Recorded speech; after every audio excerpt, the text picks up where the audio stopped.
gilid niya. So ngayon, meron na siyang sumulog dito sa paa niya. Sa pahintulot ng kanyang doktor at ng mga taga-DSWD, buong tapang na ikwento ng bata sa red kung paano siya nakaligtas sa kamatayan. Sinain ka sa pagalimit yun. Libutan ka na di ko mamatay. Huwag ko nakain ka sa buntagan. Maghapon, ako init tubig. Pagkaon ang buka. Pangalawa, sa tatlong magkakapatid si CJ, construction worker ang kanyang ama, housewife ang kanyang ina. Noon pa man, tuwang-tuwa na raw si CJ sa kanilang refrigerator.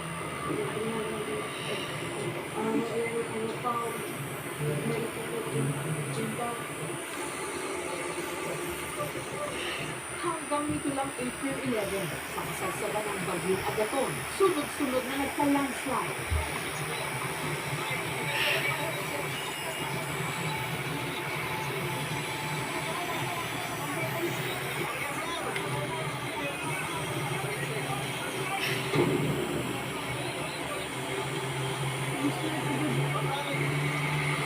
Si CJ, nahiwalay sa kanyang pamilya.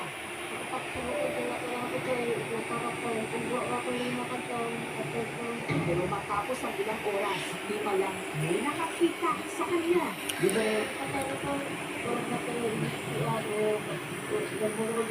Tabang kuya, balik na lagi ako kay Elia, di makukalihok kaya. Sige lang, muli ka dong. Buto mo kaya may bali siya sa paa kaya nakatuloy yung kawayan, nilagyan ko ng steam, yung bali yung leg niya. Iwan ko po ang ito. Sabi, sige, tiyo, dito mga ako. Noon sa kayo na pagbuhi, James, to. Wala nang sinaging ano. Para makisakay si CJ sa ambulansya. Nakita ko ng sira yung rep sa rescue eh, ano yung lalalo natin, bigyan mo yung side back mo yung rescue. Kasi para ko yun lang, higa ako.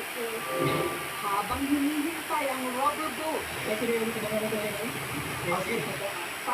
oras pang nasa loob lang ng ref si CJ.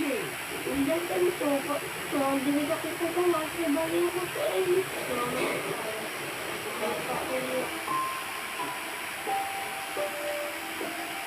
Si Papa, Ako yung hindi ka. Ako ko yung mabangkang binigyan siya as dangerous. Hindi na siya pwedeng balikan. Sa lahat ng pinituloy, maraming salamat.